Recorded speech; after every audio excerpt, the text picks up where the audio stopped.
Clairement, ça doit être la troisième fois que j'essaie de filmer cette vidéo. Tout simplement parce que c'est pas un exercice très facile. Il y a beaucoup d'émotions en fait qui remontent. Donc, alors je ne vous garantis pas de pas avoir de larmes versées, etc.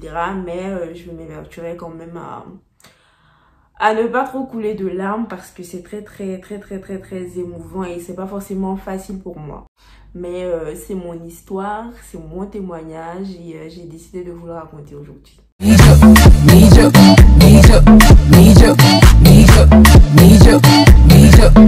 Hello ma team, j'espère que vous allez bien. Alors moi ça va. Aujourd'hui, je vais pas vous demander de prendre de popcorn ou de thé, etc. C'est pas une story time en tant que telle, c'est un témoignage. Et pour moi, c'est très important de vous parler aujourd'hui. C'est très important de vous exprimer en fait ce témoignage-là. Avant de commencer la vidéo, quand même, je vais vous demander, aujourd'hui c'est beaucoup plus particulier, de partager au maximum cette vidéo, de partager au maximum. Franchement, là, c'est pas la youtubeuse qui veut vous amuser ou créer du contenu, etc. Non, je le fais parce que je dois parler de ce que le Seigneur a fait pour moi, en fait. Je peux pas garder ça pour moi. Ça serait vraiment méchant et ça serait égoïste de le faire. Donc, faut que je vous en parle. Mais vraiment, pour que ça puisse édifier beaucoup plus de personnes, je vous prie, s'il vous plaît, de partager la vidéo à un grand nombre de personnes. Et moi, je ne pourrais pas commencer cette vidéo, ce témoignage-là, sans demander à l'Esprit Saint, à l'Esprit de Dieu d'être présent. Surtout, de m'assister, de choisir les mots lui-même. Je ne veux pas que ça soit moi qui parle, je veux moins de moi, je veux beaucoup plus de lui. Parce que c'est lui qui saura comment retranscrire ce message. C'est lui qui a fait tout ça pour moi. C'est lui qui saura comment toucher une âme, etc. Au nom du Père, du Fils et du Saint-Esprit. Amen. Père éternel, que toute la gloire te soit rendue aujourd'hui et maintenant je veux bénir ton nom, je veux élever ton nom, je veux te glorifier. Nul n'est comparable à toi Seigneur. Je veux te dire merci pour tout ce que tu as fait dans ma vie. Je veux te dire merci pour toutes les grâces que tu m'as accordées. Seigneur, je veux te dire merci pour tout ce qui a marché dans ma vie, pour tout ce qui n'a pas marché. Te dire merci pour tous les combats que tu mènes pour moi dans le spirituel que je ne vois pas forcément. Pour tous les accomplissements Seigneur, même le souffle de vie, c'est un combat que tu mènes pour moi. Je veux te dire merci également pour toutes ces personnes qui vont tomber sur cette vidéo. Merci Seigneur pour tout ce que tu fais dans nos vies, pour tout ce qui marche encore une fois et pour tout ce qui, à nos yeux d'êtres humains, semble ne pas marcher Seigneur. Je veux te rendre gloire. Aujourd'hui et maintenant, ta fille que je suis est prête à parler de ce que tu as fait pour moi, à parler de tes merveilles dans ma vie. Père éternel, je ne sais même pas comment m'asseoir, comment me placer pour te dire merci. Aujourd'hui, je veux te demander de prendre possession de mon corps, de prendre possession de mon âme, de mon esprit, de mon intelligence. La vie et la mort sont au pouvoir de la langue. C'est pour ça, Seigneur, qu'aujourd'hui, moi, je vais te demander de prendre possession de ma bouche, de ma langue. Que tous les mots que je sortirai, viennent de toi, Seigneur. Que tous les mots soient placés convenablement. Que tous les mots soient disposés à ta guise pour qu'ils puissent toucher le cœur de quelqu'un. Pour que quelqu'un puisse se convertir réellement. Pour que quelqu'un puisse réellement se tourner vers toi, Papa. Merci. Je veux moins de moi. Je ne veux même pas de moi durant toute cette vidéo. Je ne veux que de toi, Seigneur. Prends possession de ma vie. Prends possession de mon corps. Prends possession de toute cette salle, Seigneur. Que tout cet environnement soit rempli de ton sang précieux et de ta grâce. Merci pour tout, Seigneur. Merci. Au nom du Père, du Fils et du Saint-Esprit. Amen. Pour ceux qui me suivent d'habitude, ils savent très bien. De toute façon, je vais vous laisser le lien de cette vidéo juste en haut. J'ai fait une vidéo une fois où je parlais du chômage. Franchement, je vais être très transparente avec vous dans cette vidéo. Je me disais que, entre guillemets, j'étais moins que rien. Pourquoi depuis 2019, j'ai eu mon diplôme. On était en 2021 quand je faisais cette vidéo-là. Pourquoi je n'avais rien trouvé, etc. C'est-à-dire que moi, j'ai obtenu mon diplôme en 2019. Donc, j'ai eu un MBA en audit et contrôle de gestion dans une école de commerce de Paris. J'ai fait un stage. Alors, ça, c'était la première alerte.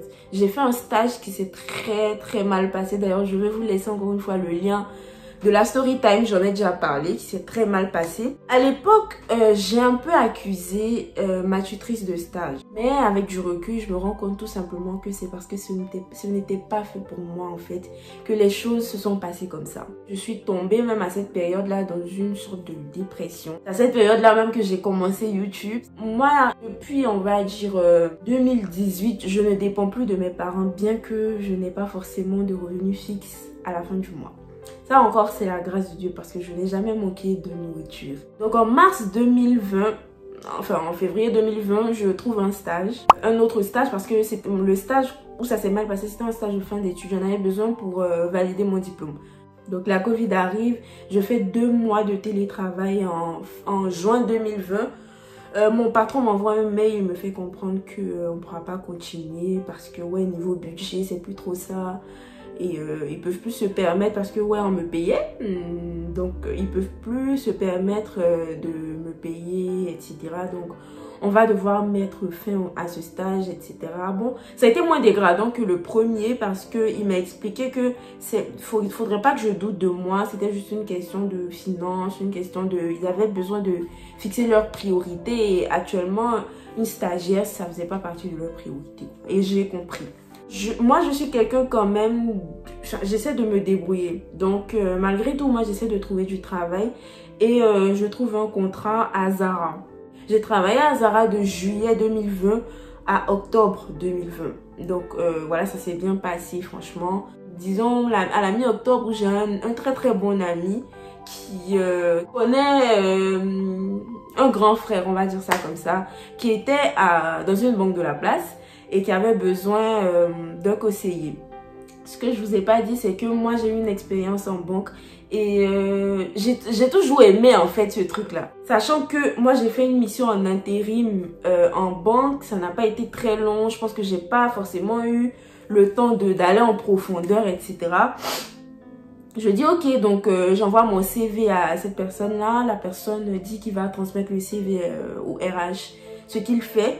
Moins de 2 jours plus tard, je reçois un appel des RH qui me fait un entretien rapidement là. Un entretien de 30 minutes quand même. Il me dit bon, pour lui c'est bon et on va poursuivre le processus de recrutement, etc. Je dis ok. Il me dit qu'il va m'envoyer un test. Enfin, vous connaissez un test, etc. À l'issue de ce test, si je suis retenue, il y aura une session de recrutement directement sur place. Je dis ok. Je fais le test. Durant le test, enfin, il y a certaines réponses dont je ne suis pas convaincue, mais je fais quand même. À la fin, je me suis dit que je pense que j'ai raté le test et que je ne serai pas recontactée, etc. 3 jours plus tard, je reçois un appel du monsieur qui, encore une fois, me dit que le test a été très très concluant, qu'ils ont été très contents des résultats de ce test. J'étais bouche bée. Et donc voilà, on fait ça, etc. Tranquillement, tout se passe. Et je suis convoquée maintenant pour un entretien global. Un entretien où il y avait des jurys, donc il y avait également, je crois qu'il y avait mon responsable, le responsable de l'agence où j'étais censée travailler et tout. Franchement, on a eu près d'1h30 d'entretien, on fait l'entretien, etc. Ça n'a pas été facile parce qu'on m'a quand même posé des questions, on va dire des questions qui pour moi étaient pratiques. J'ai répondu du mieux que je pouvais, franchement, je sortais. On était presque fin octobre 2020, j'avais un peu froid, j'avais mis une veste, mais tellement comment je transpirais en bas, tellement qu'ils m'ont accès. En fait, ils étaient au moins 5 en face de moi. Quand celui-là me pose une question, dès que je réponds, il y a un autre qui prend le relève. Bref, ça a été assez stressant, mais bon. Moins d'une semaine plus tard, je reçois un mail qui me dit franchement, ça a été très concluant, décide de vous prendre en CDI, etc. Franchement, j'étais tellement heureux. Pour moi, c'était l'accomplissement en fait de tous ces mois de galère, tous ces mois où ça n'a pas été facile pour moi, etc. Il y a le deuxième confinement qui arrive et on est confiné. Sauf que le monsieur, il m'avait dit que les RH allaient prendre contact avec moi et que c'était un poste qui était à pourvoir pour décembre 2020. Donc moi, je me dis, ok, donc le confinement arrive, une semaine, on ne me contacte pas, etc. Donc moi, je prends l'initiative de contacter le RH. Qui me dit ok, je comprends pas pourquoi ils vous ont pas contacté, donc il y a un RH qui me contacte, qui me demande tous mes documents, etc.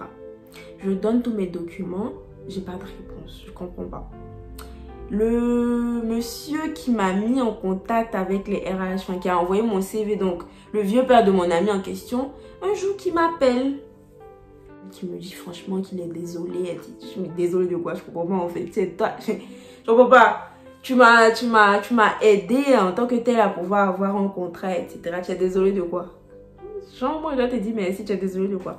Il me dit oui, que les RH l'ont contacté, qu'ils lui ont fait comprendre que malgré que j'ai toutes les prédispositions pour ce poste, etc., ils ne pourront pas me garder à cause de mon titre de séjour et qu'ils ne font pas le changement de statut, etc., etc.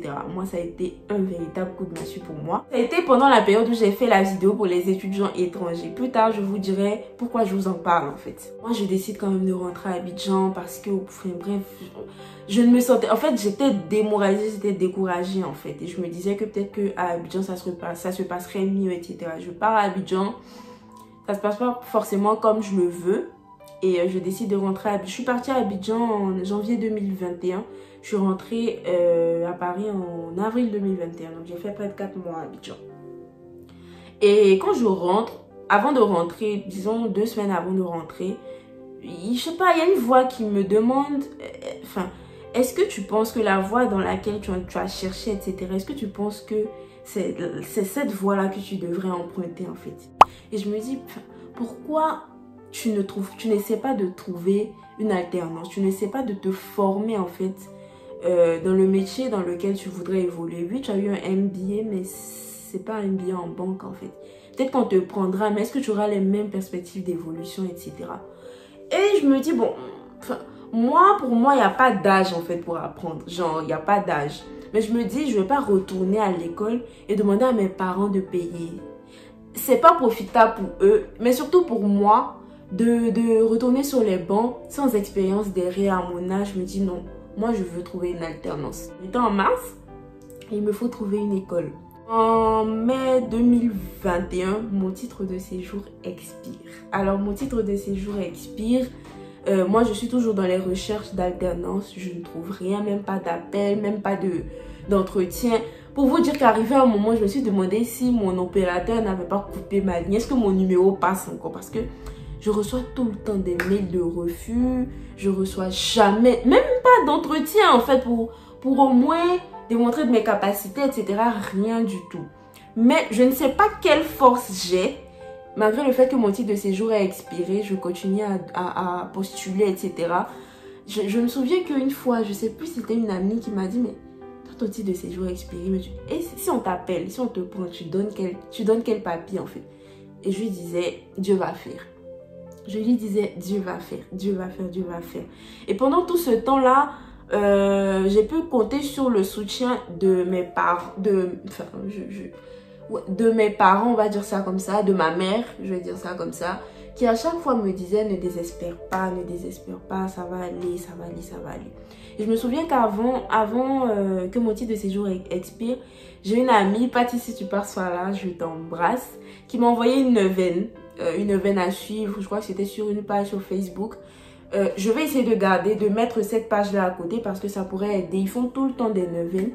Et c'était une neuvaine par rapport au travail, une neuvaine à Saint-Joseph par rapport au travail, etc.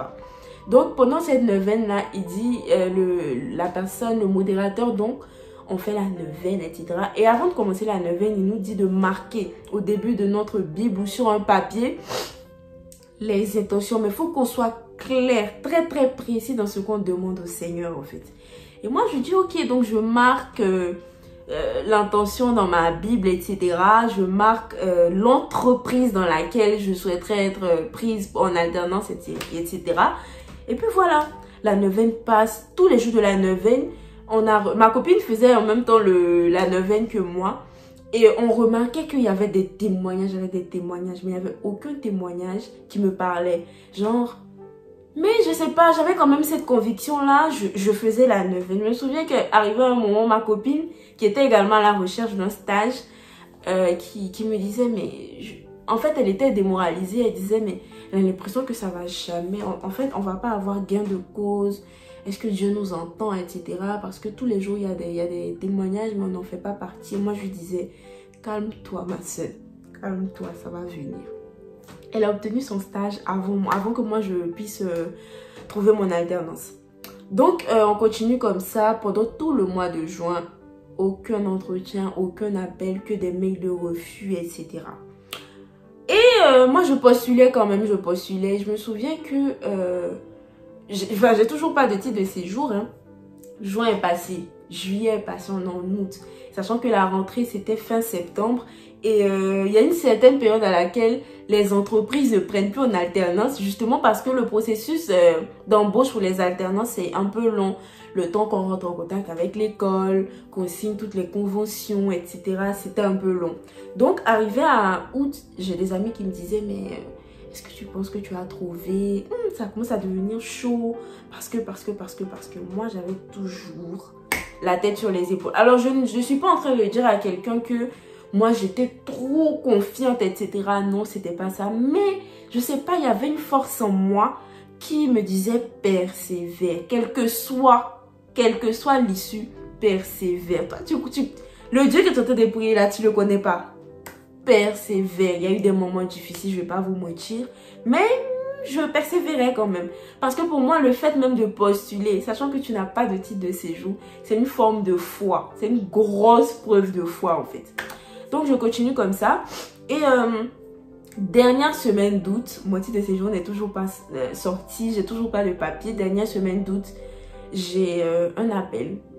Un appel aux environs de 11 h du directeur régional de la banque dans laquelle je suis en alternance actuellement qui m'appelle. Qui me dit oui, vous avez postulé. Effectivement, comme je vous disais, moi j'ai postulé partout. Et puis, j'ai postulé spécialement dans cette banque-là, la banque que j'ai marquée dans ma vie. Dès que je vois le nom, je postule.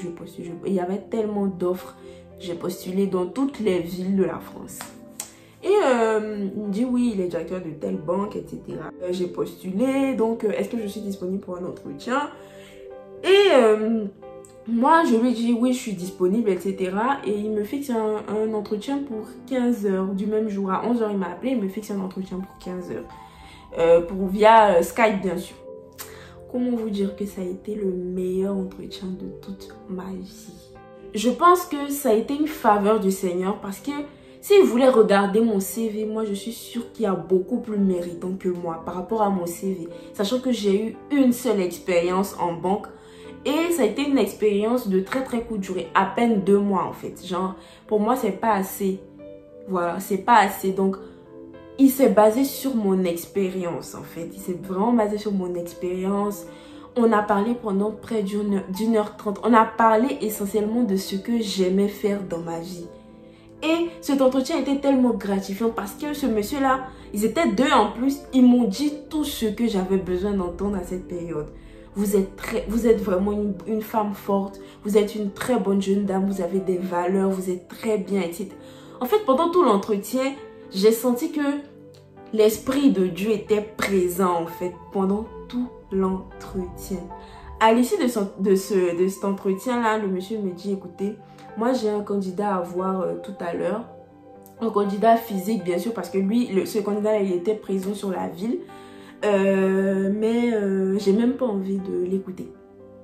Tout simplement parce que je pense avoir déniché la perle rare. Exactement les termes qu'il a employés. J'étais là en mode... Il parle de qui en fait? C'est de qui il a été parlé en fait celui-là? Il me dit mais quand même je vous reviens ce soir. Dès ce soir je vais prendre ma décision et je vous appelle pour vous donner ma décision et tout. Je dis ok, dès que j'ai fermé la session sur Skype, mes larmes ont commencé à couler. J'ai regardé Dieu et j'ai dit Seigneur. En fait, je lui disais c'est mon moment. Merci Seigneur parce que c'est mon moment. Donc, dès le soir, le monsieur m'appelle. Il me dit, écoutez, je dormais d'ailleurs parce que, en fait, j'avais une journée tellement stressante que j'étais fatiguée. Donc, il était peut-être 20 h 30 quand il m'a appelé. Il m'a laissé un message vocal. Il m'a dit, mademoiselle Yapo, écoutez, moi, j'ai été très satisfait. Je sais que vous êtes la candidate parfaite. Moi, je vous prends pour une alternance de 2 ans. Avec ces termes-là, avec tel terme-là, tac, tac, tac, tac. Il me dit ça. Je me réveille, j'écoute la note vocale. J'étais avec Erico. Erico, bon, enfin bref, j'étais avec Erico. Et lui également, il était tellement fier. Parce que j'écoutais le truc et je souriais. Il m'a dit, qu'est-ce qui se passe? On t'a accepté.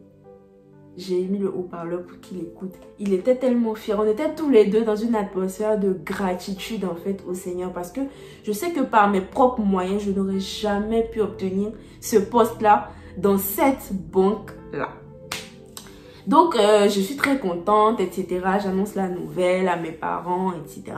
Et en quelque sorte, j'ai un peu un petit truc en fait dans le cœur parce que je me dis, meuf, c'est bien, tu as postulé, on t'a accepté tranquillement. Mais les RH vont revenir vers toi. Tu leur donnes quel papier? Quel papier tu donnes au RH? Et là, j'ai commencé à stresser. J'ai commencé à me dire, mais attends. Et un jour, enfin, dans la foulée, je parlais à Dieu. Et enfin, je priais tout simplement. Il y a une voix qui est venue dans ma tête qui m'a dit, toi là, tu es sérieuse là à stresser. Tu es sérieuse.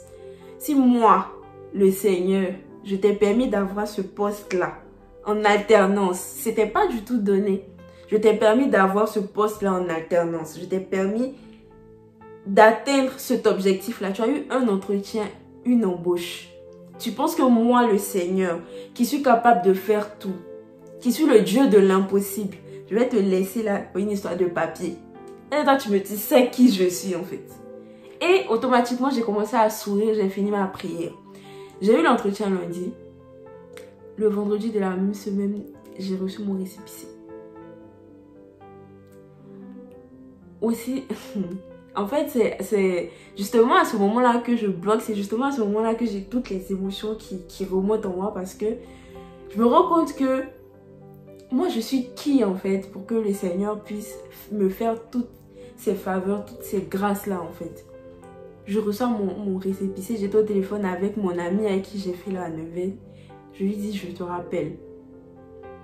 J'ouvre le mail, je vois mon récépissé et je me dis, mais attends, qu'est-ce que le Seigneur est en train de... Qu'est-ce qui est en train de se passer en fait comme ça dans ma vie?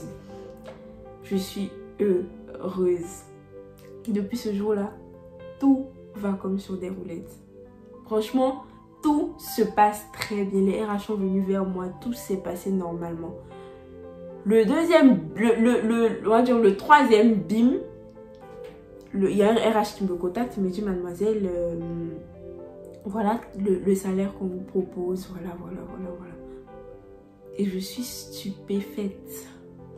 Je suis stupéfaite. Et ce que j'ai oublié de vous dire, c'est que pendant cette période où je recherchais là, une fois, je parlais avec ma mère parce que j'ai un projet, j'ai un projet tout simplement. Je parlais avec ma mère et je lui disais, je vais t'envoyer telle somme par mois, etc. J'avais encore rien, j'avais même pas d'entretien, rien du tout. Elle m'a dit, mais toi, tu as trouvé du travail? Je lui ai dit textuellement, tu as peur de quoi? Moi, j'ai la foi que moi, je vais trouver, à telle période, je vais commencer à trouver de l'argent. Et quand j'ai trouvé, je lui ai dit, maman, est-ce que tu te souviens de ce jour? Est-ce que tu te souviens de ce jour-là? Notre foi déplace des montagnes. Notre foi déplace des montagnes. C'est la foi, moi je pense sincèrement que c'est ma foi en mon Dieu qui m'a permis d'obtenir tout ça.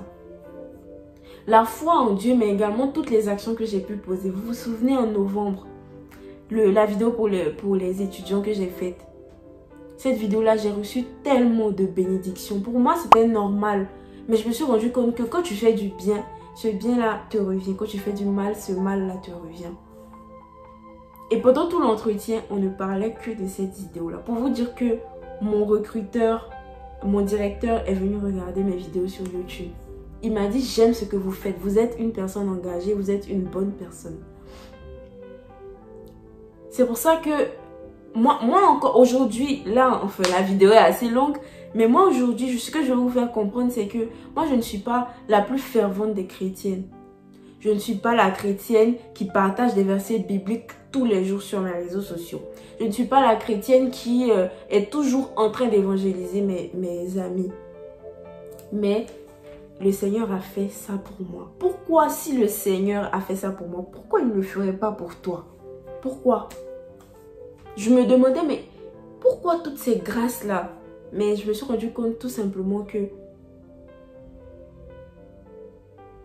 tout a déjà été accompli. Le Seigneur a déjà tout payé sur la croix. Pourquoi je vais souffrir en fait? Il a déjà tout payé sur la croix pour moi. Les prières que vous faites dans le secret. Moi, j'ai fait des prières dans le secret. Aujourd'hui, il y a certaines personnes avec qui je ne suis plus amie parce que durant cette période-là, je suis passée par tous les sentiments. J'ai perdu des amis parce qu'il y a des personnes qui ne comprenaient pas pourquoi par moments je m'éloignais, etc. Mais c'est parce que je n'étais pas bien. C'est parce que je ne me sentais pas bien. Mais les prières que vous faites à votre Dieu dans le secret, quand il décide de vous bénir, il vous bénit devant une multitude de personnes. Il vous bénit aux yeux du monde entier. Il ne vous bénit pas petit en fait. Ce que moi j'ai demandé au Seigneur, il a multiplié ça par 1000 pour me donner. Tout simplement pour vous demander de croire en Dieu. D'avoir la foi, quel que soit ce qui va se passer. Donc il y a des moments où vous êtes dans des périodes, et là je suis en train de parler à quelqu'un qui est sûrement dans cette situation. Il y a des moments où vous êtes dans des périodes où vous avez l'impression que rien ne va. Vous priez mais ça n'avance pas. Sachez que le Seigneur est le maître du temps. C'est lui qui dispose toutes choses et c'est lui qui sait ce qui est bon pour nous. Moi, je ne sais pas si vous êtes chrétien, si vous êtes musulman, je ne sais pas. Je ne sais pas. Enfin, mais pour moi, c'est un Dieu que nous prions et c'est le même Dieu que nous prions. C'est exactement le même Dieu que nous prions. Nous avons peut-être des façons différentes de prier, mais c'est le même Dieu que nous prions.